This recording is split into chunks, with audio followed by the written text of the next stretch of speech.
Assalamualaikum warahmatullahi wabarakatuh. Waalaikumsalam warahmatullahi wabarakatuh.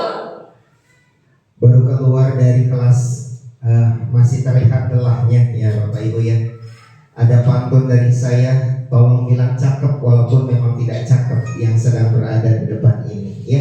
Serang Baru, Cikarang Pusat, Cilangkara, Tenagasari. Assalamualaikum guru-guru hebat. Apa kabarnya hari ini? Jangan, kan itu pertanyaan, apa kabarnya hari ini? Alhamdulillah. Allahu Akbar, bersemangat sekali. Satu lagi, makan kupat tahu di Bojongmangu. Jauh tuh di sana ya. Kurang kenyang karena dimakannya rame-rame. Iya, Bapak Ibu guru Cilangkara 01. Memang yang paling oke deh. Iya. Saya menang oprek satu penting. Alhamdulillahilladzi arsala rasulahu bil huda wa dinil haq liyudhhirahu 'ala dini kullihi wa kafa billahi syahida. Asyhadu an la ilaha illallah wahdahu la syarika lah wa asyhadu anna Muhammadan abduhu wa rasuluhu nabiyyu ba'da amma ba'd. Terima kasih banyak kepada Ibu pembawa acara yang sudah memperkenankan saya untuk bisa berbicara di depan Bapak dan Ibu hadirin sekalian. Ya, izinkan pada kesempatan hari ini, ya, yang kami hormati Bapak Usman Subarja, di mana Bapak Usman Subarja ini adalah sebagai fasilitator saya di pendidikan calon guru penggerak di angkatan 11. Kemudian ada Bapak Acing. Bapak Acing ini sebagai pengajar praktik, ya, pengajar praktik saya di pendidikan guru penggerak angkatan 11. Juga yang saya hormati dan sangat saya hormati, ini ada Bapak Kepala Sekolah SD Negeri Cilangkara 01, Bapak Seneng SPD MM. Juga tak lupa yang saya hormati dan saya banggakan, Bapak dan Ibu sekalian, seluruh rekan-rekan sejawat yang berada di SD Cilangkara 01 ini. Luar biasa untuk kita semua.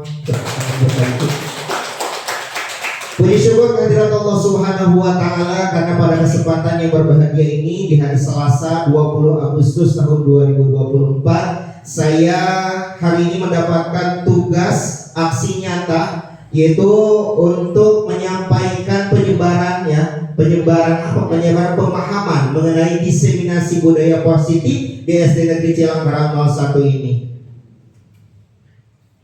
Salawat beriring salam semoga tercurah limpahkan kepada baginda tercinta, hakim termulia yang adil dan bijaksana, yakni Kanjeng Nabi besar Muhammad sallallahu alaihi wasallam. Bapak Ibu terlihat tegang sekali hari ini. Kumaha? Takut ditanya. Takut ditanya, jangan takut ditanya karena kita akan belajar bersama-sama Bapak Ibu. Ya, selama pendidikan guru penggerak, ya alhamdulillah kurang lebih sudah berjalan 2 bulan. Nah, setelah saya menyelesaikan kegiatan modul 1, pembelajaran di modul 1, saya ditugaskan untuk menyampaikan diseminasi ini, ya, diseminasi mengenai budaya positif di SD Negeri Cilangkara 01. Nah, sebelum kita memulai kegiatan pembelajaran Bapak Ibu ke kegiatan diseminasi, kita lihat kesepakatan kelas kita hari ini. Yang pertama, kita akan berpartisipasi penuh. Mudah-mudahan Bapak dan Ibu bisa menghadiri acara ini dari awal sampai akhir. Mudah-mudahan. Ya. Kemudian seluruh peserta memiliki kesempatan untuk berpendapat. Jika nanti ada yang tidak sesuai, maka Bapak dan Ibu boleh berpendapat. Kemudian mengikuti sesi kelas dengan perasaan yang gembira. Mudah-mudahan semuanya bergembira, semuanya senyum, tidak ada yang cemburu, tidak ada yang sedih, ya. Karena sekarang kita sedang direkam. Ada 2 kamera di sini, jadi harus terlihat senyum. Kemudian berpikir terbuka dan saling menghormati. Untuk handphonenya silakan di mode getar dan berpendapat setelah dipersilakan oleh nanti pembawa acaranya. Ya, bagaimana mengenai kesepakatan kelas kita? Apakah ada tambahan Bapak dan Ibu? Cukup? Cukup, semuanya sepakat? Sepakat. Terima kasih. Nah, Bapak dan Ibu, dari kemarin ada yang banyak bertanya kepada saya apa itu diseminasi, dan alhamdulillah semalam dijawab oleh Pak Bimas Pol, oleh Pak Egi, ya, oleh Pak Egi dijawab mengenai diseminasi. Nah, diseminasi ini yaitu menyebarkan pemahaman dan penerapan pengalaman pengalaman apa? Mengenai budaya positif yang sudah saya pelajari di modul 1 ini, ya. Kemudian, nah, kita akan membahas saya akan membahas mengenai konsep inti budaya positif apa saja. Ada perubahan paradigma belajar, ada disiplin positif, nilai-nilai kebajikan, kebutuhan dasar manusia, motivasi perilaku manusia, posisi kontrol guru, keyakinan kelas, dan segitiga restitusi. Wah, banyak ya Bu ya. Mudah-mudahan tadi sesuai dengan kesepakatan kelas kita bisa mengikuti kegiatan dari awal sampai akhir. Ya, amin. Berikutnya, pertama itu pembelajaran dengan paradigma baru. Apa sih pembelajaran dengan paradigma baru ini? Pembelajaran dengan paradigma baru ini yaitu merupakan pembelajaran yang dirancang berdasarkan prinsip pembelajaran berdiferensiasi, sehingga murid belajar sesuai dengan kebutuhannya berdasarkan tahap perkembangan sesuai teori psikologi modern untuk mewujudkan profil pelajar Pancasila. Bapak dan Ibu pastinya sudah hafal mengenai 5 profil pelajar Pancasila kan?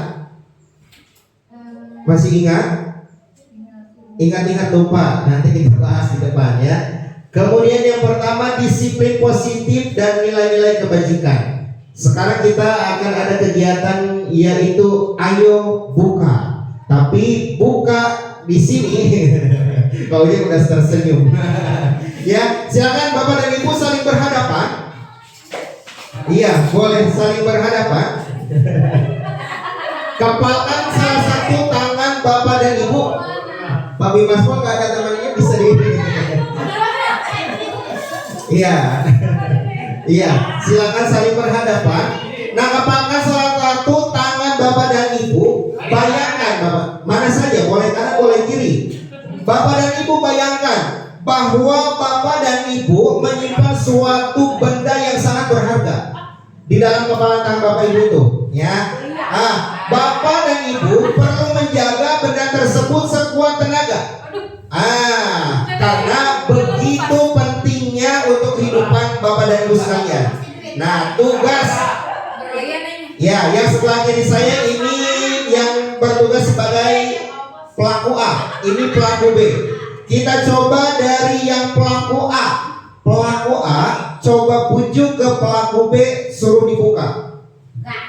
Bagaimana cara dan Bapak Ibu? Ibu Bapak boleh mengintimidasi, menghardik, menggoda, menggelitik, bahkan menawari uang, terserah. Silakan supaya namanya terbuka. Iya, supaya jadinya terbuka. Bagaimana caranya?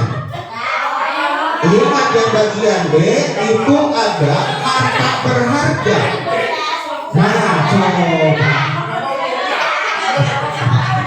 Ayo, bisa.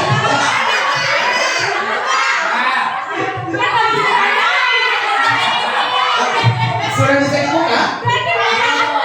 Oke, sekarang nanti yang bagian A ditutup tangannya di kepala, kemudian yang bagian B minta dibuka lagi ke yang A. Gantian.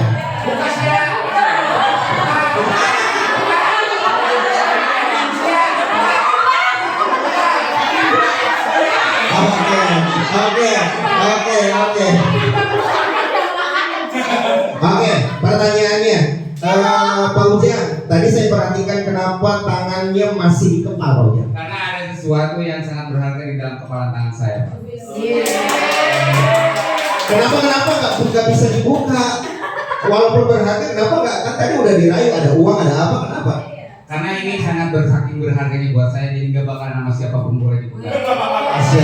Luar biasa sekali Pak Ujang. Kemudian ya Bapak Ibu, nah dalam kegiatan ini sesungguhnya siapa yang memegang kendali atau yang memegang kontrol? Diri sendiri pastinya ya.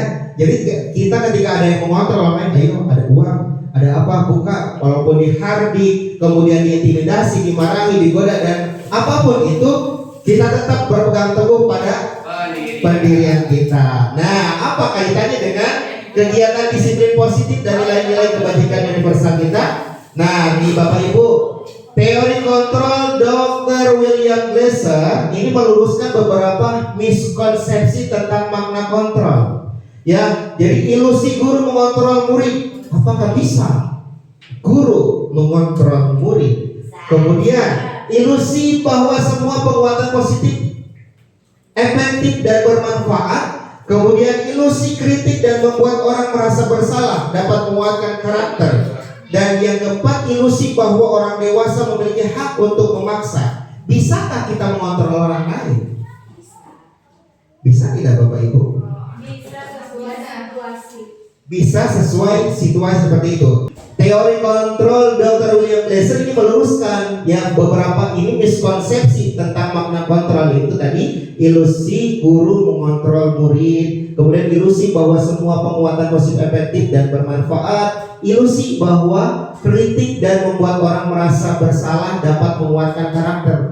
Kumayuta, ilusi bahwa kritik membuat orang, ketika kita mengkritik orang lain, ya, yang orang lain itu bersalah, itu dapat menguatkan karakter. Berarti itu salah. Ya, paham sampai sini? Ya. Iya. Kemudian ilusi bahwa orang dewasa memiliki hak untuk memaksa. Kumaha cek orang apa kolotna? Itu ternyata memang itu miskonsepsi, ya, kurang tepat gitu mengenai makna kontrol ini, ya. Kemudian bagaimana seseorang bisa berubah dari paradigma stimulus respon kepada pendekatan teori kontrol? Nah, menurut Stephen R. Covey mengatakan, bila kita ingin membuat kemajuan perlahan, sedikit-sedikit, ubahlah sikap atau perilaku Anda. Namun bila kita ingin memperbaiki cara-cara utama kita, maka kita perlu mengubah kerangka acuan kita. Ubahlah bagaimana Anda melihat dunia, bagaimana Anda berpikir tentang manusia, ubahlah paradigma Anda. Nah, ini mengubah paradigma stimulus respon ke pendekatan teori kontrol. Contohnya, stimulus respon, realitas, kebutuhan kita sama, padahal kebutuhan kita pastinya berbeda. Teori kontrolnya kebutuhan kita pastinya berbeda. Kemudian semua orang melihat hal yang sama. Teori kontrolnya, setiap orang itu memiliki gambaran yang berbeda. Kita mencoba mengubah orang agar berpandangan sama dengan kita. Berusaha orang begitu, ya, nggak bisa, ya. Kita berusaha memahami pandangan orang lain tentang dunia. Perilaku buruk dilihat sebagai suatu kesalahan. Semua perilaku itu memiliki tujuan. Nah, mengenai makna disiplin, Bapak Ibu, dalam rangka menciptakan lingkungan positif, salah satu strategi yang perlu kita tinjau kembali adalah mengenai penerapan disiplin di sekolah kita. Ya, apakah telah efektif? Kemudian apakah masih perlu ditinjau kembali mengenai budaya positif ini? Nah, kemudian apa sesungguhnya arti dari disiplin itu sendiri dan apa kaitannya dengan nilai-nilai kebajikan? Nah, kemudian Bapak dan Ibu, apa yang terlintas di pikiran Bapak dan Ibu mengenai kata disiplin? Tepat waktu, taat pada aturan, taat dan patuh pada peraturan, mengikuti aturan, ya, mengikuti aturan. Nah, memang kebanyakan orang pasti akan menghubungkan kata disiplin itu dengan tata tertib, teratur, dan kepatuhan pada peraturan. Namun kata disiplin juga sering dihubungkan dengan hukuman. Betul Bapak Ibu? Anak datang terlambat, anak tidak mengikuti upacara, anak mencoret-coret tembok, ya pastinya itu kan melanggar gitu ya, pasti dihukum gitu, betul ya? Nah, padahal itu sungguh berbeda dengan tadi disiplin. Karena belajar tentang disiplin positif tidak harus dengan memberikan hukuman, ya. Nah, Ki Hajar Dewantara menyatakan bahwa untuk mencapai kemerdekaan atau dalam konteks pendidikan kita saat ini, untuk mencapai murid yang merdeka, syarat utamanya adalah harus ada disiplin yang kuat, ya. Nah, disiplin yang dimaksud ini adalah disiplin diri yang memiliki motivasi internal. Nah, disiplin positif, disiplin berasal dari kata apa ini bacanya Pak Ujang? Disiplina, yang artinya adalah belajar, ya, belajar. Disiplin mengacu pada disiplin diri yang memiliki tanggung jawab terhadap apa yang dilakukannya berdasarkan nilai-nilai yang diyakini. Kemudian disiplin positif merupakan salah satu cara penerapan disiplin yang bertujuan untuk menumbuhkan kesadaran serta memberdayakan murid tanpa imbalan, penghargaan, ancaman ataupun hukuman ya. Nah, jadi kita sebagai pendidik tujuan kita adalah menciptakan murid yang memiliki disiplin diri ya, sehingga mereka berperilaku mengacu pada nilai-nilai kebajikan universal dan memiliki motivasi intrinsik dan perubahan perilaku ke arah yang lebih baik. Apa motivasi intrinsik? Bahasa-bahasa yang memang gitu ya Bapak Ibu ya, tidak bisa keraba. Oke, kita lihat-lihat di depannya. Nah, ini Bapak dan Ibu, motivasi perilaku manusia. Iya, motivasi perilaku manusia ini ada 3 Bapak dan Ibu. Yang pertama, untuk menghindari ketidaknyamanan. Ini biasanya hukuman ya. Kemudian untuk mendapatkan imbalan atau penghargaan dari orang lain. Nah, motivasi kedua ini disebut motivasi eksternal atau ekstrinsik ya. Kemudian motivasi yang ketiga adalah untuk menjadi orang yang mereka inginkan dan menghargai diri sendiri dengan nilai-nilai yang mereka percaya. Nah, ini disebut motivasi internal atau intrinsik. Jadi hindari hukuman dan pemberian penghargaan berlebihan agar meminimalisir motivasi eksternal ya dari dalam diri murid. Nah, ini Bapak dan Ibu, teori motivasi perilaku manusia, motivasi eksternal. Contohnya gimana nih? Apa yang akan terjadi apabila saya tidak melakukannya? Tuh, jadi mikir nanti dia memikirkan hukuman apa ketika tidak melakukan hal ini, apa yang akan terjadi gitu. Jadi dia memikirkan hukumannya. Kemudian untuk mendapatkan imbalan dari orang lain, apa yang akan saya dapatkan apabila saya melakukannya? Ketika saya sudah bersih-bersih, apa yang akan saya dapatkan gitu kan? Nah, ini adalah termasuk motivasi eksternal dua ini, untuk menghindari ketidaknyamanan atau hukuman, untuk mendapatkan imbalan dari orang lain gitu, seperti didapat hadiah atau dapat pujian. Ya, kemudian untuk menghargai diri sendiri menjadi insan sesuai dengan harapan kita, ini termasuk motivasi internal, tujuan kita di disiplin positif. Apa saja? Pernyataannya, saya akan menjadi orang yang seperti apabila saya melakukannya. Saya akan menjadi orang yang seperti apa bila saya melakukannya. Itu. Jadi ngarep dikasih sesuatu, tidak karena takut dihukum, seperti itu. Nah, motivasi manakah yang saat ini paling banyak mendasari perilaku murid-murid kita di sekolah ini? Dari motivasi yang 3 ini, ada motivasi menghindari ketidaknyamanan, mendapatkan imbalan, atau mungkin ada motivasi yang memang untuk menghargai dirinya sendiri. Nah, motivasi mana yang paling banyak di sekolah kita yang dimiliki oleh anak-anak? Lebih ke eksternal ya. Iya, karena mungkin takut dihukum oleh bapak dan ibunya, atau mungkin mengharapkan sesuatu.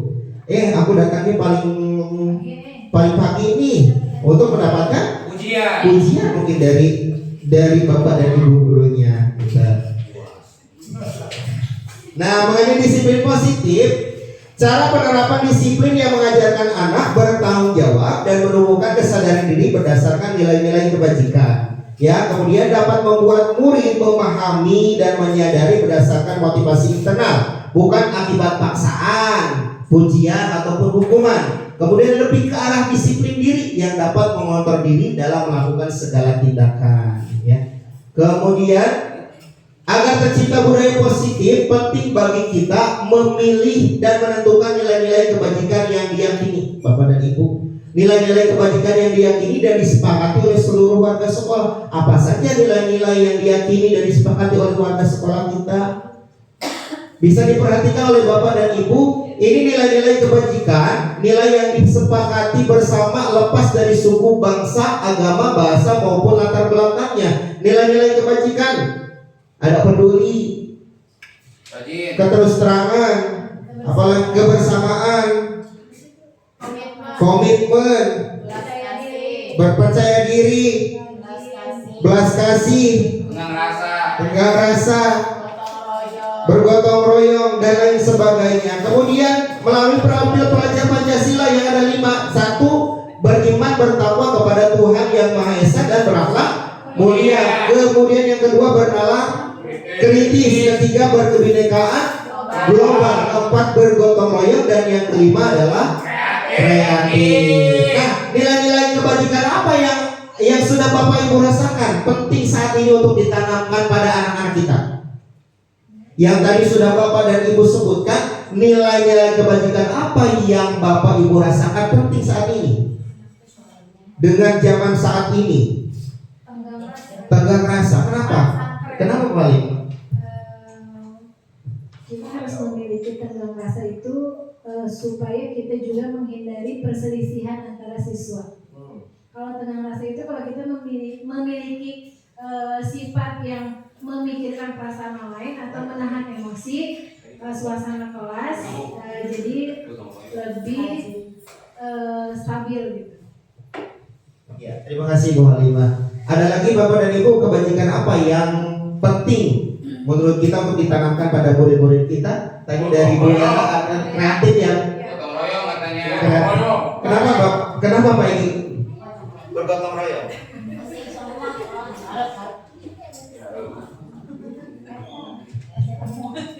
Nilai yang harus diterapkan untuk saat ini yaitu gotong royong. Selain dengan rasa tadi yang kata Bu Halimah, gotong royong juga sangat penting. Kenapa? Karena gotong royong sendiri itu berarti bekerja sama dalam kebaikan. Jadi kita menanamkan nilai-nilai kebaikan, baik itu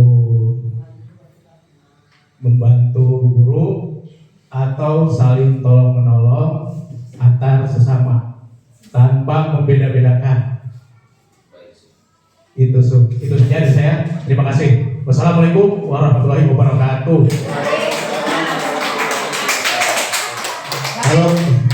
Kalau Pak Yu udah yang ngomong udah beneran kayak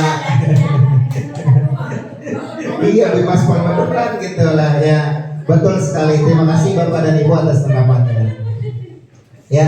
Nah, standar pendidikan nasional ini Bapak Ibu dalam rangka menciptakan lingkungan yang positif, maka setiap warga sekolah dan pemangku kepentingan yang perlu saling mendukung, menghayati dan menerapkan nilai-nilai kebajikan yang telah disepakati secara bersama.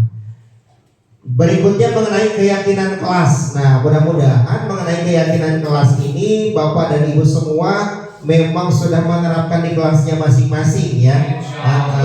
Amin ya. Mengapa keyakinan kelas Bapak dan Ibu bukan peraturan kelas? Beda. Apa bedanya Bu Sadia? Ya, apa Bu Sadia? Iya, apa aja Bu Sadia nggak apa-apa. Kalau keyakinan kelas tuh apa? Keyakinan kelas sama peraturan kelas. Jadi sebetulnya jelas beda ya. Kalau keyakinan kelas lebih ke apa ya? Kesepakatan kelas ya antara guru dan siswa ya tentang bagaimana aturan yang ada di dalam kelas. Nah, kalau peraturan kelas ya yang dibuat oleh Bapak Ibu guru yang harus dijalankan oleh siswa dan guru juga. Mungkin itu aja Pak, makasih. Luar biasa. Saya banyak belajar. Sebetulnya saya banyak belajar dari Bapak dan Ibu sekalian ya. Ya, betul sekali apa yang telah disampaikan oleh Ibu Sadia ya. Nah, mengenai peraturan dan keyakinan kelas, contoh kalau peraturan kelas Bapak dan Ibu, contohnya pernyataan ini selalu kembalikan buku ke tempatnya. Ini kan peraturan ya. Kalau keyakinan berarti itu termasuk tanggung jawab. Ya, kemudian dilarang mengganggu orang lain. Kalau keyakinan kelasnya menghormati orang lain dan diri sendiri. Hadir di sekolah 15 menit sebelum pembelajaran dimulai. Keyakinan kelasnya berarti menghormati orang lain, komitmen pada tujuan. Dilarang melakukan kekerasan. Keyakinan kelasnya keselamatan dan menghormati orang lain. Jadi bisa yang membedakan antara peraturan kelas dengan keyakinan kelas atau kesepakatan kelas. Kemudian keyakinan kelas yaitu nilai-nilai kebajikan atau prinsip-prinsip universal yang disepakati bersama secara universal lepas dari latar belakang suku, negara, bahasa maupun agama. Nah, menurut Gosen, suatu keyakinan akan lebih memotivasi seseorang dari dalam atau intrinsik. Seseorang akan lebih bersemangat untuk menjalankan keyakinannya daripada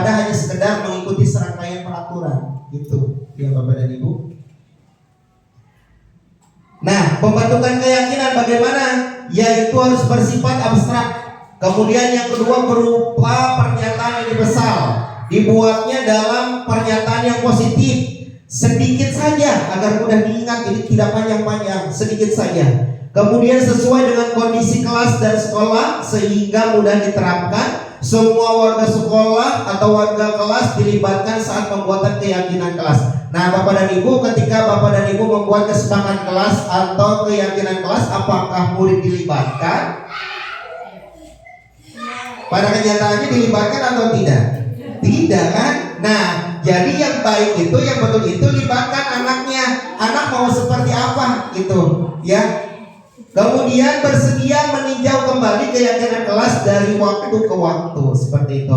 Nah, kemudian mengenai keyakinan kelas, guru berperan dalam mewujudkan terbentuknya keyakinan sekolah atau kelas dengan adanya kesepakatan antara guru dan murid itu. Jadi antara guru dan murid, jadi bukan hanya gurunya saja, kesepakatan antara guru dan murid. Kemudian keyakinan kelas berupa pernyataan universal yang mudah diingat, dipahami, dan harus diterapkan dalam lingkungan kelas ataupun sekolah. Nah, contohnya Bapak dan Ibu, ini untuk guru kelas 1 dan kelas 5 ada contohnya. Ini contoh keyakinan kelas dari kelas 1. Setiap anggota kelas perlu belajar. Jadi lebih gampang dipahami oleh kelas 1. Setiap anggota kelas perlu senang. Setiap anggota kelas perlu melakukan tugas.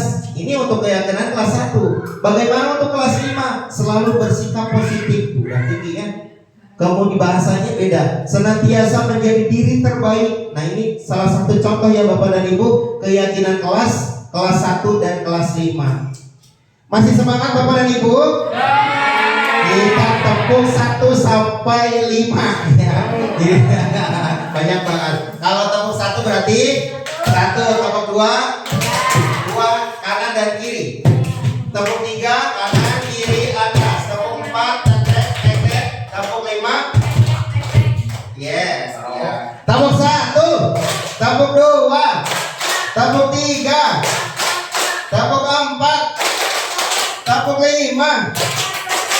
2 kali tepuk 5.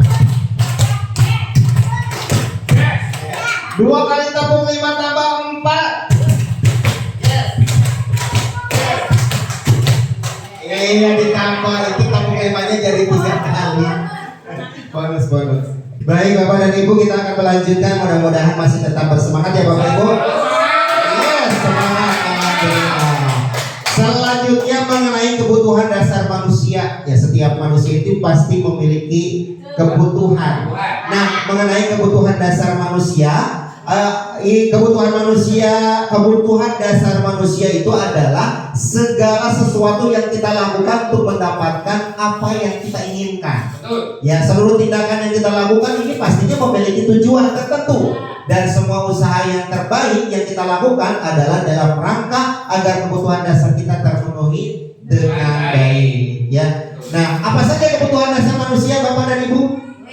Duit, uang, sandang, papan, tangan, bahagia pastinya.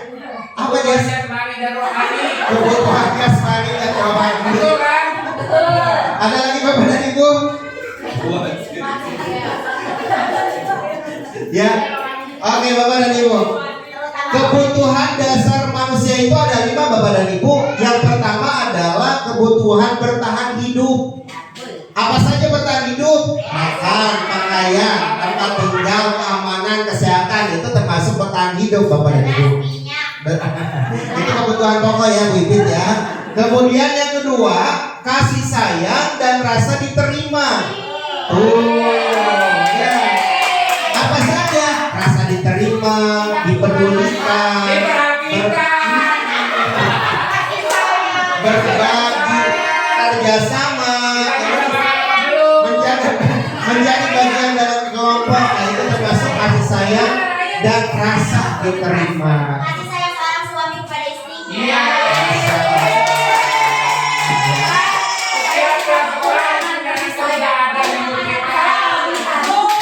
Oke. Beda kalau Bu Sadia katanya kelebihan. Kelebihan kasih sayang. Oke. Kemudian kebutuhan dasar manusia yang ketiga adalah penguasaan, Bapak dan Ibu. Apa saja penguasaan di sini, yaitu tentang harga diri, keinginan untuk dianggap, memimpin, berprestasi, diakui dan didengar. Kan gak enak banget kalau ada kita ngobrol ke orang lain tiba-tiba kita gak didengar, kan gak enak banget ya. Ya makanya itu kebutuhan dasar manusia, yaitu mengenai penguasaan.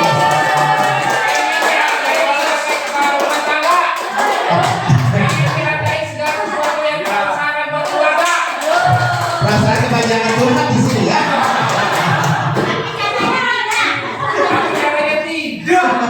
Allahu Akbar. Oke, kemudian yang keempat Bapak dan Ibu, kebutuhan dasar manusia yang keempat adalah kebebasan. Apa saja? Mandiri, memiliki pilihan, mencoba hal baru, dan mampu mengendalikan arah dirinya. Ini adalah mengenai kebebasan. Kemudian yang kelima, kebutuhan dasar manusia yang kelima adalah kesenangan. Apa saja ya? Bermain, humor, seperti kegiatan kita hari ini. Kalau seandainya ini memang kegiatannya memang terfokus, terlalu apa? Iya, terlalu resmi ya, pastinya kita tidak mendapatkan kesenangan itu ya. Antusiasme, tertawa. Nah, ini juga kebutuhan kita sebagai manusia. Jadi sekali lagi Bapak dan Ibu, 5 kebutuhan dasar manusia. Yang pertama adalah bertahan hidup, kedua kasih sayang dan rasa diterima, ketiga penguasaan, keempat kebebasan, dan yang kelima adalah kesenangan. Nah, Bapak dan Ibu dengarkan, perhatikan boleh. Kalau memang tidak bisa melihat, mohon maaf, ada gangguan. Iya, karena memang layarnya kecil Bapak dan Ibu. Coba saya bacakan. Ini ada kasus Bapak dan Ibu. Kasusnya kasus IPA. Si IPA ini ya, IPA kurang menguasai pelajaran matematika, sehingga pada saat pelajaran tersebut berlangsung, dia lebih banyak berdiam diri atau menggambar di buku pelajarannya.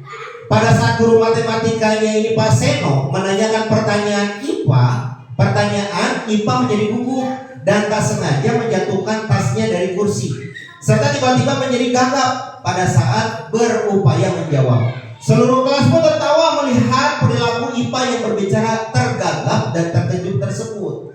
Nah, Pak Seno pada saat itu membiarkan teman-teman IPA menertawakan IPA yang tergagap dan malu luar biasa.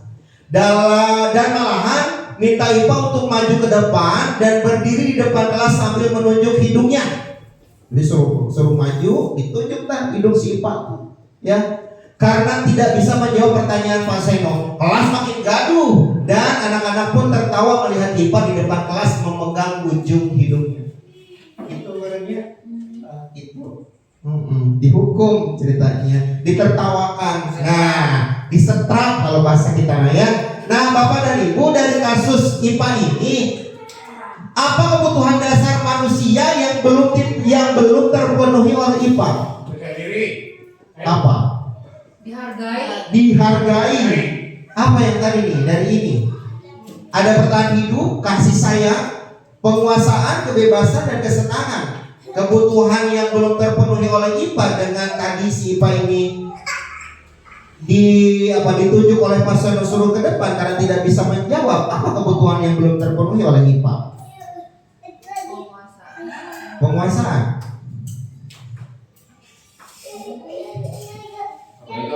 Kebutuhan apa coba Bapak dan Ibu?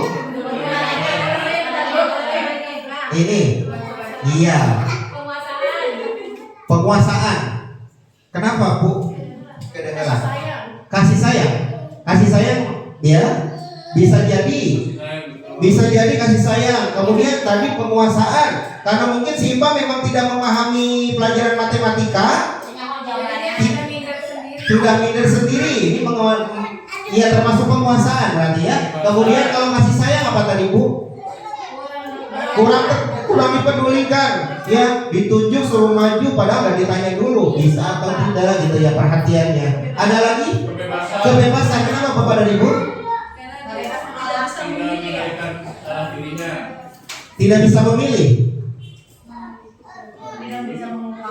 tidak bisa mengungkapkan. Itu ya langsung aja sama Bapak Seno itu langsung ke depan dan dihukum gitu ya. Nah berarti ini kebutuhan dasar yang belum terpenuhi oleh IPA ya tadi kebebasan, kemudian kasih sayang dan penguasaan. Nah, apakah Bapak dan Ibu setuju dengan tindakan Pak Seno terhadap IPA? Tidak. Kenapa alasannya? Karena terlalu frontal. Terlalu frontal.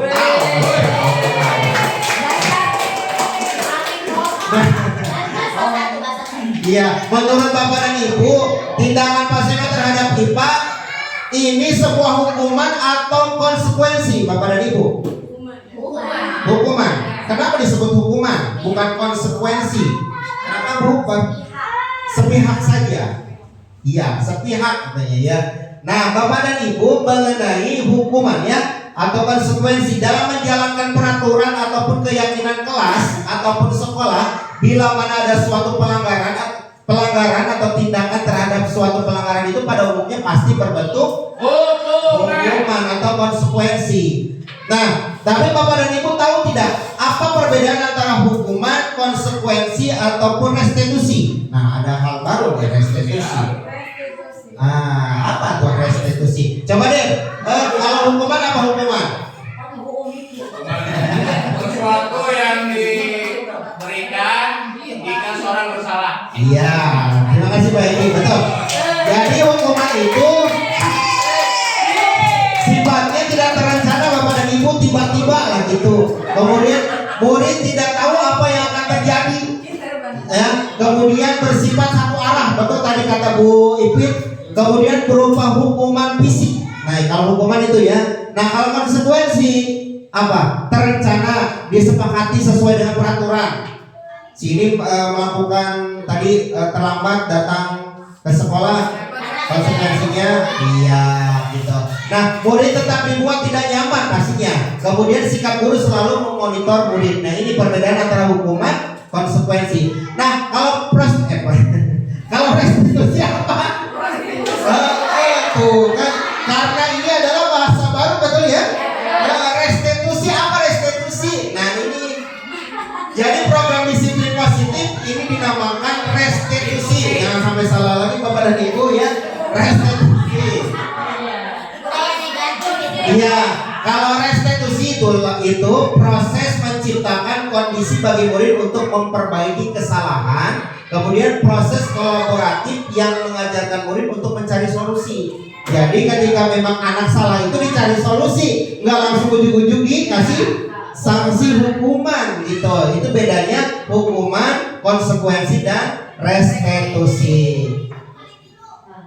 Nah, ini 5 posisi kontrol guru ya. Kemarin ketika saya pendidikan mengikuti pembelajaran ini, saya sangat senang sekali mengenai materi yang ini 5 posisi kontrol guru, sehingga saya bisa menyadari oh ternyata posisi saya ada di posisi ini. Nah, Bapak dan Ibu guru, ini ada 5 posisi kontrol guru. Menurut Diana Gosen, yang pertama adalah posisi guru yang pertama adalah penghukum. Kedua, pembuat merasa bersalah. Ketiganya teman, sebagai teman. Keempat, sebagai pemantau. Kelima, sebagai manajer. Ya, dari kelima posisi kontrol guru ini kira-kira Bapak dan Ibu ada di posisi mana ya? Nomor 3 sebagai teman. Kalau Pak Uja sebagai teman katanya.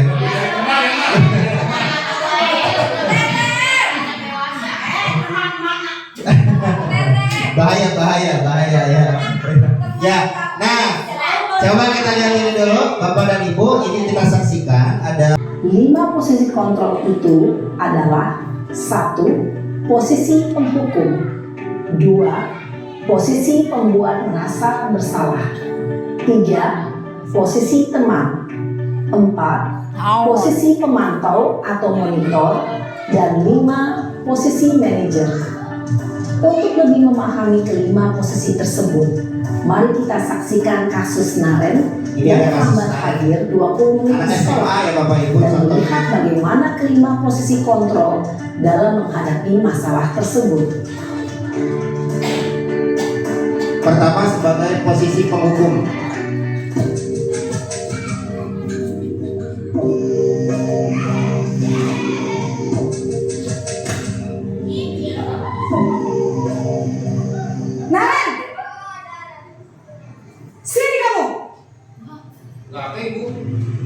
Namanya kan sebagai penghukum, posisi sebagai penghukum. Selalu terlambat.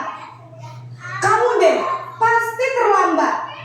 Maaf Bu, saya Apa? Apa coba? Alasan kamu apa lagi? Kapan sih kamu tidak terlambat? Malas sekali ya kamu jadi anak. saya Dasar pemalas. Gak kapok-kapok sih kamu. Sudah berapa kali terlambat? Sana, kamu keliling lapangan basket 2 kali. kenapa saya harus ke lapangan basket Bu? Kenapa? Kamu melawan ibu? Berani-beraninya jawab. Sudah terlambat, masih berani jawab pula. Sekarang, keliling lapangan basket 5 kali sekalian. Biar kapok. Cepat. Pergi sana ke lapangan basket. Menunjukkan bahasa tubuh dan ekspresi wajah yang datar dan cenderung formal. Baik, berikutnya posisi sebagai manajer. Manajer. Terus anu deui wae.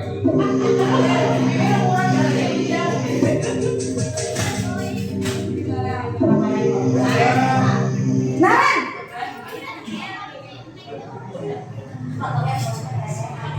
Selamat pagi Bu. Tapi wae. selamat pagi Naren. Maaf Bu, saya terlambat. Iya, sekolah masuknya jam 7, sekarang sudah jam 7.20. Jadi sekarang bagaimana ini Naren? Maaf Bu, saya lupa setel alarm saya semalam. Baiklah, menurut kamu, keyakinan sekolah yang Yang mana ditanyakan yang adalah kamu keyakinan tingkatkan? pertama. Menghargai diri sendiri dan orang lain mungkin ya Bu. Setuju. Jadi, apakah Naren meyakini prinsip saling menghormati tersebut? Iya Bu, saya meyakininya. Apakah Naren bersedia memperbaiki masalah keterlambatan ini? Bersedia Bu. Bagaimana kamu akan perbaiki masalah keterlambatan ini? Saya akan coba untuk tidak lupa menyetel alarm saya Bu. Baik, kalau Naren lupa menyetel alarm di rumah, ada orang yang kira-kira bisa bantu mengingatkan tidak? Ada Bu, kakak saya, Kak Ema. Ada lagi selain Kak Emma? Selain Kak Ema, ada ibu saya. Baik, jadi yang mengingatkan Naren adalah Kak Emma dan ibu kamu ya? Kira-kira akan mulai setel alarm kapan nih Naren? Setelah pulang sekolah, akan segera saya lakukan. Baik, jadi Naren akan setel alarm untuk bangun besok pagi dan akan diingatkan oleh kakak dan ibunda Naren ya. Ada lagi yang mungkin perlu dilakukan Naren agar tidak terlambat bangun lagi? Tidak ada Bu. Baik Naren, terima kasih untuk kerjasama kamu. Sekarang kamu perlu kembali ke kelas untuk belajar. Baik Bu, terima kasih. Posisi manajer adalah posisi kontrol yang disarankan untuk membimbing murid memiliki sikap disiplin yang positif.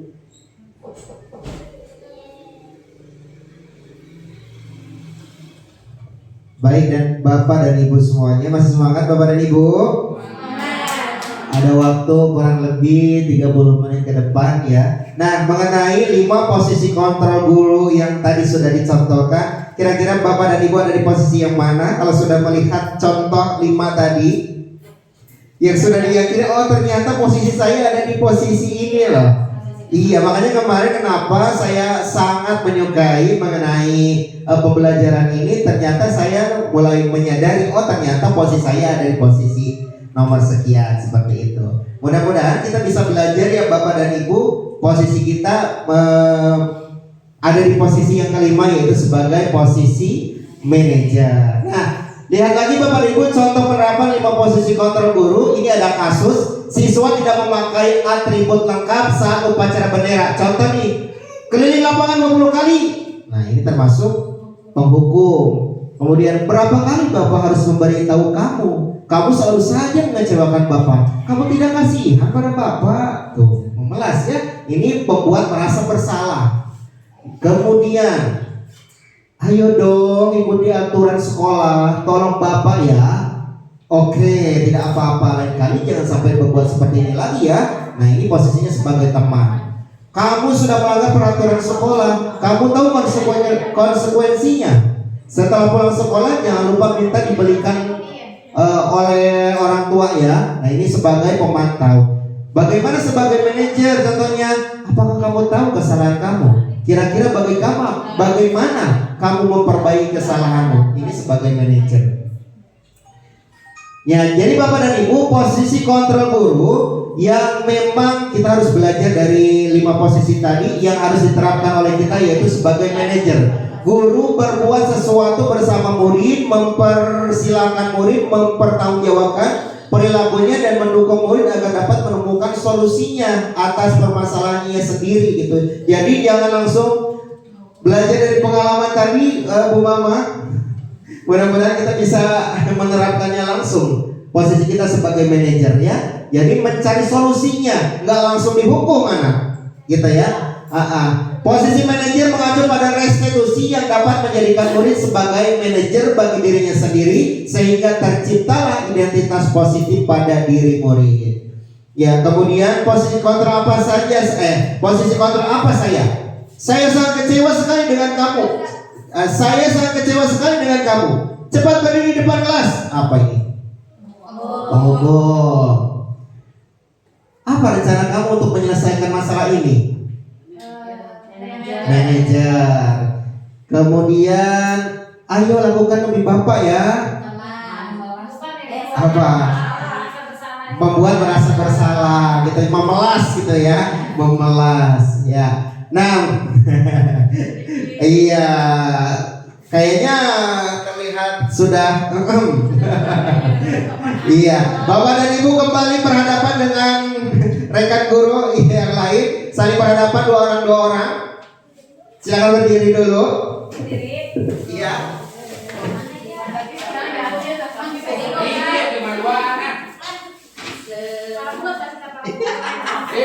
Satu Pak di belah.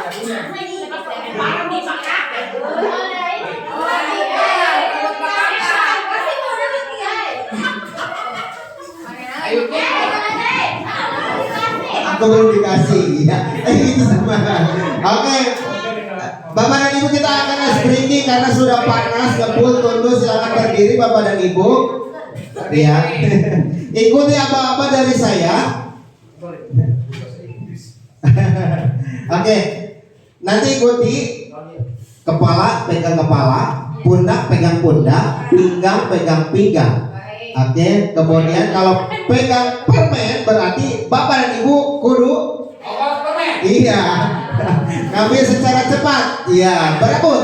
Iya. Siap Bapak dan Ibu? Ini melatih konsentrasi anak Bapak dan Ibu. Kalau anak memang sudah merasa lelah, capek, ngantuk, ya bisa Bapak dan Ibu terapkan di kelasnya masing-masing. Iya.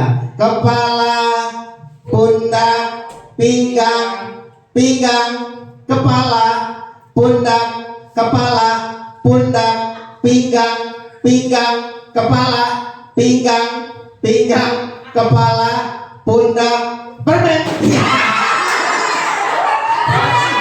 Iya. Semangat Bapak Ibu. Iya. Iya. Berarti yang cepat itu konsentrasinya masih luar biasa. Bisa Bapak dan Ibu silakan dibagikan permennya. Mbak. Tepuk tangan dulu kita semua Bapak dan Ibu.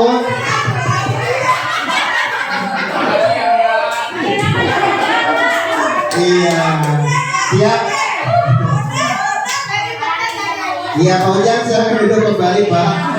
Oke, kita akan melanjutkan. Oke, Bapak dan Ibu, ketika kita ada masalah, kita menghadapi masalah ya. Masalah bisa yang dihadapi oleh anak, kita sebagai guru bagaimana menghadapi permasalahan tersebut. Nah, yaitu dengan cara ini Bapak dan Ibu, dengan cara segitiga restitusi, di mana guru yang berperan sebagai manajer menggunakan segitiga restitusi dalam penyelesaian masalah. 3 tahapan segitiga restitusi. Yang pertama adalah menstabilkan identitas. Yang kedua, validasi tindakan yang salah. Yang ketiga yaitu menanyakan keyakinan. Untuk apa ini segitiga restitusi ini? Yaitu untuk menghasilkan murid yang mandiri dan bertanggung jawab. Nah, pertama menstabilkan identitas berdasarkan prinsip membuat kesalahan adalah bagian dari proses pembelajaran. Contohnya gimana kalimatnya? Berbuat salah itu wajar. Tidak ada manusia yang sempurna. Bapak dan Ibu juga pernah melakukan itu. Begitu ke Bu Mama? Ya, tadi dengan kasus kita saat ini memang yang sedang viral, ya harusnya kita menyampaikan menstabilkan identitasnya ngomongnya gitu dulu. Bapak dan Ibu juga pernah melakukan. Emang pernah melakukan? Iya, pernah melakukan gitu ya. Nah, Bapak dan Ibu tidak mau mencari siapa yang salah, tapi Bapak dan Ibu ingin mencari solusi dari permasalahan ini. Kamu berhak merasa begitu. Nah, ini namanya menstabilkan identitas, Bu Mama dan lain semua Bapak dan Ibu guru ya. Kemudian yang kedua, validasi tindakan yang salah. Berdasarkan prinsip setiap perilaku berupaya memenuhi suatu kebutuhan tertentu. Bagaimana dari kalimatnya Bapak dan Ibu? Kamu pasti punya alasan mengapa melakukan itu. Divalidasi tindakan yang salahnya. Padahal kamu bisa melakukan yang lebih buruk lagi dari ini kan? Ya. Kemudian kamu patut bangga karena telah melindungi sesuatu yang penting buatmu. Kemudian kamu melakukannya karena mempertahankan sesuatu yang penting bagimu. Ini namanya validasi tindakan yang salah. Ya, proses kedua. Bagaimana dengan proses yang ketiganya, yaitu menanyakan keyakinan. Ya, berdasarkan prinsip teori kontrol bahwa pada dasarnya kita termotivasi secara intrinsik. Bagaimana dari pernyataannya? Apa keyakinan kelas kita? Ditanyakan. Ya, setelah tadi yang pertama yaitu menstabilkan identitas, kedua validasi tindakan yang salah, ketiga menanyakan keyakinan. Apa keyakinan di kelas kita? Nilai-nilai apa yang telah disepakati? Seperti apa gambaran sebuah kelas yang ideal menurut kamu? Dan kamu ingin menjadi orang yang seperti apa? Seperti itu, ya Bu Mama. Maka insya Allah tidak akan terjadi apa yang tidak diinginkan ya. Itu maka semuanya akan normal kembali, akan netral gitu. Ya, ini adalah ketika kita menghadapi permasalahan yang dialami oleh anak. Nah, Bapak dan Ibu, ini saya sudah membuat demonstrasi kontekstual kemarin bersama dengan kelas 5 dan kelas 6. Kasus yang saya ambil adalah siswa yang memang terlambat datang ke sekolah dan ada siswa yang terkena bulian di sekolah. Ini proses les 3 restitusi. Jadi Aura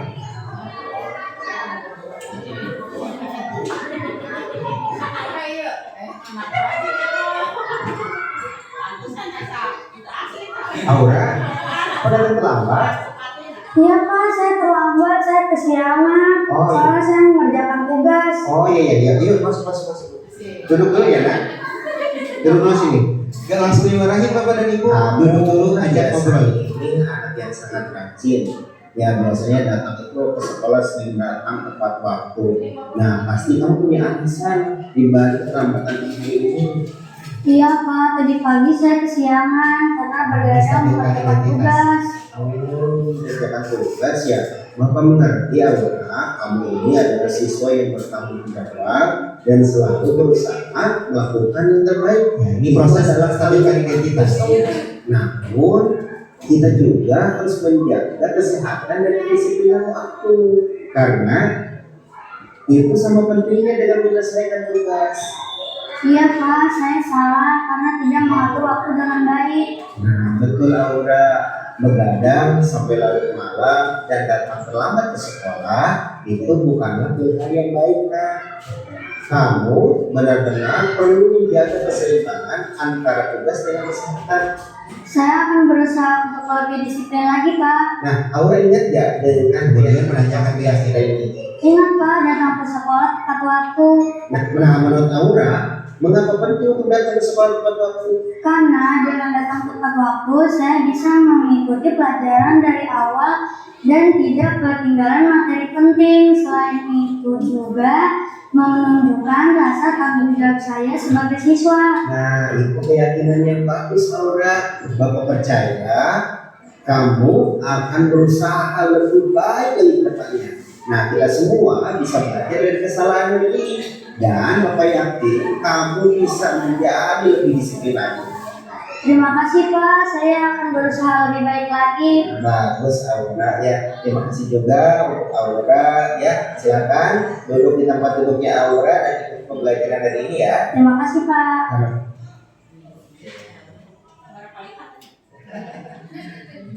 Baik Bapak dan Ibu, alhamdulillah kita berada di penghujung acara. Mohon dipersiapkan Bapak dan Ibu yang bawa handphone silakan disiapkan handphonenya. Iya. Ada Bapak dan Ibu? Ya, silakan tolong dicari di Google Chrome-nya Quizzes Q U I Q U Q U oh iya Q U I Z I Z Z Quizzes ya quiz ya silakan dibuka, kemudian ada enter kode iya masukkan kode, ada kodenya Bapak dan Ibu. Bagaimana Bu Mama sudah berproses? Kodenya silakan dicatat Bapak dan Ibu 668314 668314. Silakan join. Iya, silakan join. Kalau sudah masuk silakan join dan kasih nama. Bisa dikasih nama Bapak dan Ibu? Ada nggak? Ponselnya masing-masing.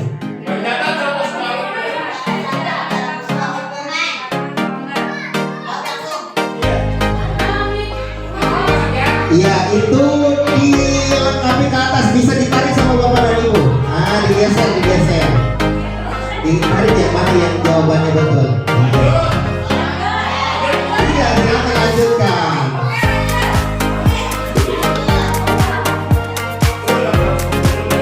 Ini dilanjutkan. Lihat Bapak dan Ibu.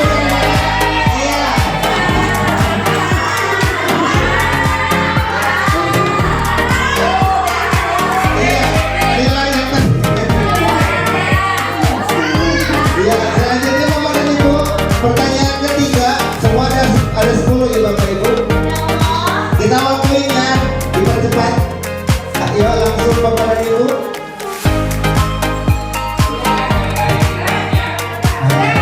Nah, ada 3 orang, 4 orang, 5 orang yang sudah coba. Terus Bapak dan Ibu yang percepat.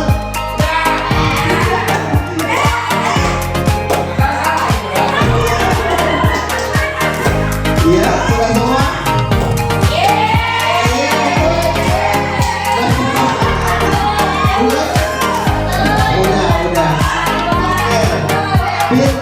Pit apa tuh? Ya, lanjut Bapak dan Ibu. Ya, lanjut.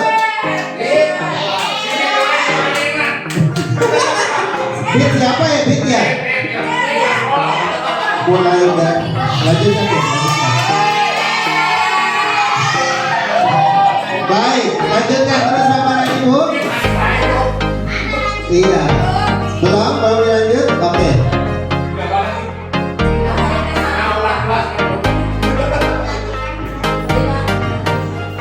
Oke, silakan Bapak dan Ibu. 8. Terus ada 4 orang lagi yang belum mengisi. 2, 3, 1 orang lagi siapa yang belum? Udah? Yes, udah.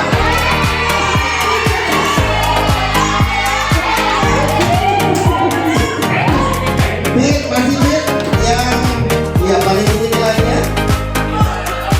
Iya. Ayo terus aja Pak ya. Oke, berikutnya pertanyaan ke-6. Dipercepat Bapak dan Ibu kalau sudah tahu jawabannya. Selalu kembalikan buku ke tempatnya. Apa nih ya? Yo, jangan. 1 orang lagi. Oke, jawab.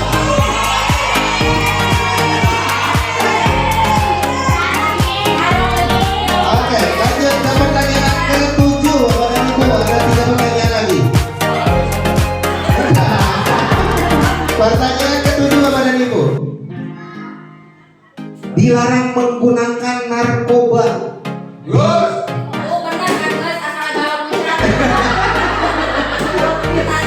Dua orang lagi yang belum menjawab. Satu orang lagi yang belum menjawab. Iya, Don.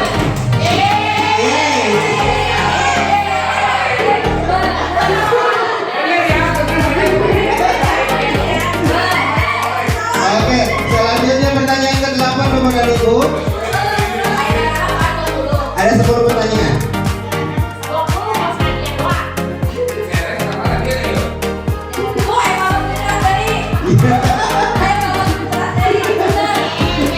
Iya.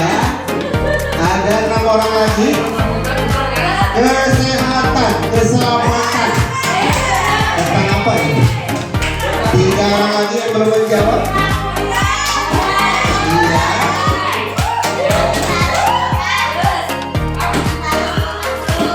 Oke, 1 orang lagi yang belum menjawab. Siapa?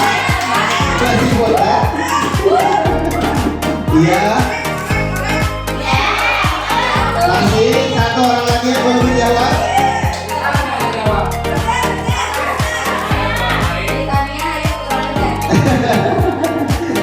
Siapa? Oh, sudah dijawab. Sudah dijawab. 1 orang lagi siapa? Sumak kecilan. Itu mah.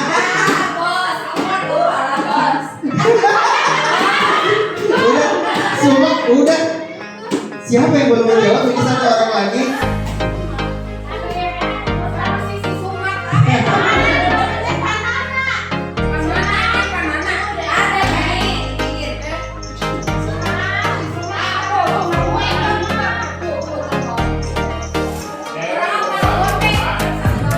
Siapa?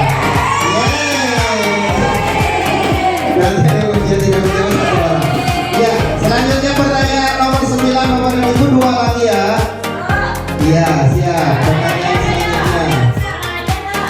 Berarti itu motivasinya apa?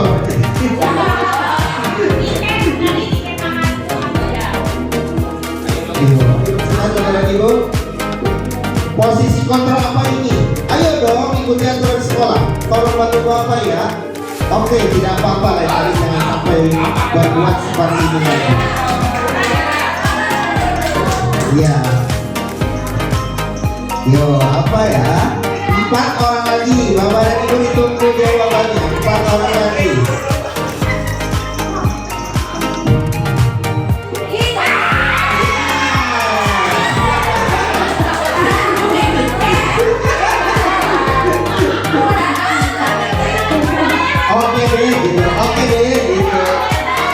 Oke, 1 lagi Bapak dan Ibu terakhir ya.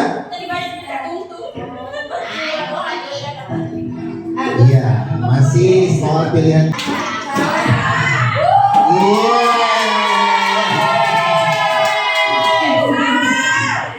Oke.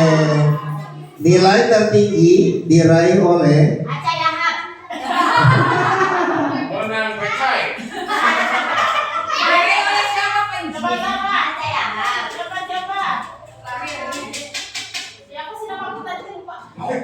Lanjut. Oke, sudah selesai pertanyaannya. Lihat siapa yang juara? Sesame Cowboy. Juara keduanya Lemon Long Stocking. Juara ketiganya adalah Board. Baik Bapak dan Ibu, bagaimana perasaannya hari ini? Iya, mohon 1 orang untuk merefleksikan kegiatan hari ini.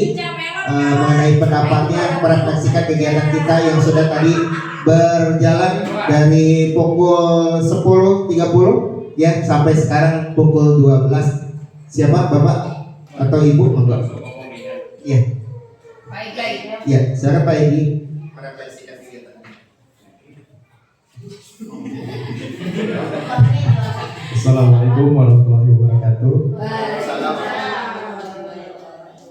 Alhamdulillah acara kita tentang aksi nyata modul 1.4 diseminasi budaya positif SD Jalan Karang 1 sudah sampai tahap akhir. Harapannya kedepannya acara ini benar-benar diimplementasikan dalam kegiatan belajar mengajar kita. Jadi kita bukan cuma formalitas, tapi sedikit demi sedikit kita belajar diseminasi budaya positif. Karena perubahan itu tidak bisa langsung, perubahan itu tidak instan. Yang namanya perubahan itu butuh proses, dan alhamdulillah di SD kita Pak Jamaludin ini sedikit banyak sudah memberikan perubahan pada SD kita tercinta ini. Kedepannya mudah-mudahan kita semua ada the next panjang, walaupun dia secara usia dia anggaplah dia masih muda, jauh dibanding dengan saya, apalagi dibanding dengan Pak Ujang, lebih jauh. Ada Bulina juga lebih jauh. Ini tentunya jadi motivasi buat kita semua ke depannya.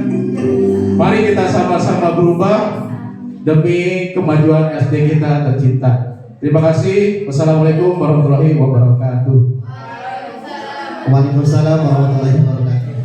Terima kasih Pak Egi yang telah menyampaikan refleksi untuk kegiatan diseminasi budaya positif di SD Negeri Jalan Karang 1 ini. Bapak dan Ibu yang saya hormati, demikian penyampaian mengenai diseminasi budaya positif yang saya lakukan atau mengenai aksi nyata modus 1.4 ini. Mudah-mudahan bermanfaat.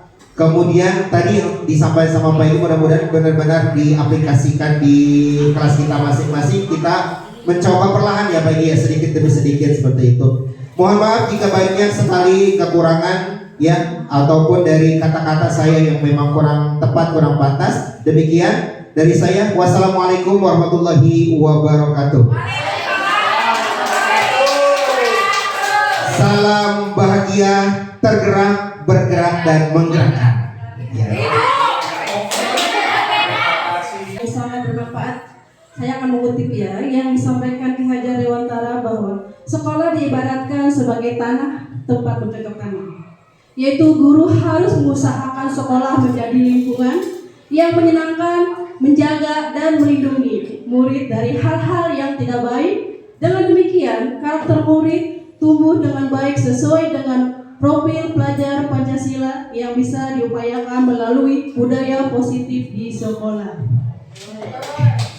Oke, selanjutnya marilah kita bersama-sama menundukkan kepala untuk memanjatkan doa yang akan dipimpin oleh Ibu Siti Marfuah Nur Amalia SPDI. Kepada Ibu Siti Marfuah kami persilakan. Bismillahirrahmanirrahim. A'udzubillahi minasyaitonir rajim. Bismillahirrahmanirrahim. Amin. Hamdan syakiran hamdan yahdihi wa yukafi'u mazidah.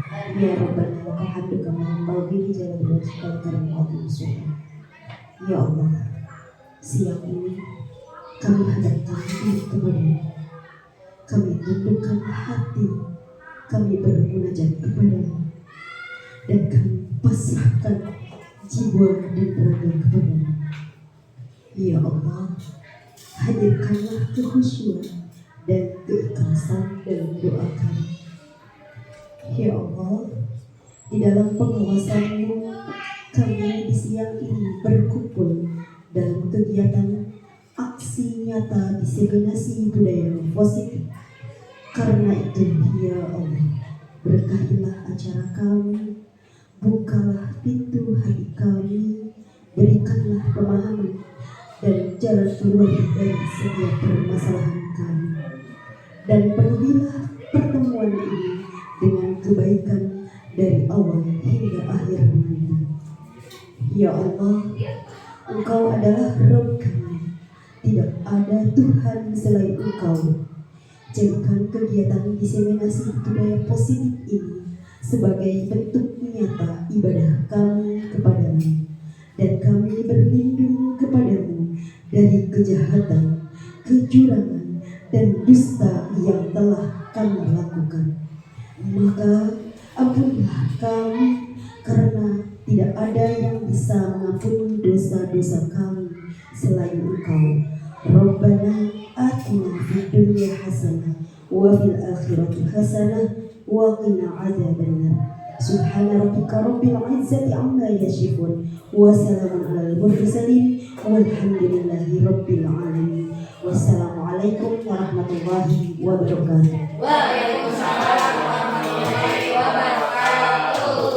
Terima kasih kepada Ibu Siti Manutua yang telah memimpin doa. Hadirin sekalian, tibalah kita di penghujung acara. Saya selaku pembawa acara mengucapkan terima kasih atas kehadiran dan partisipasinya dalam acara diseminasi penyebaran pemahaman budaya positif. Semoga apa yang telah disampaikan dapat memberikan manfaat bagi kita semua dalam upaya membangun budaya positif di SD Negeri Cianggara 01. Akhir kata, mohon maaf apabila ada kata yang kurang berkenan. Wassalamualaikum warahmatullahi wabarakatuh.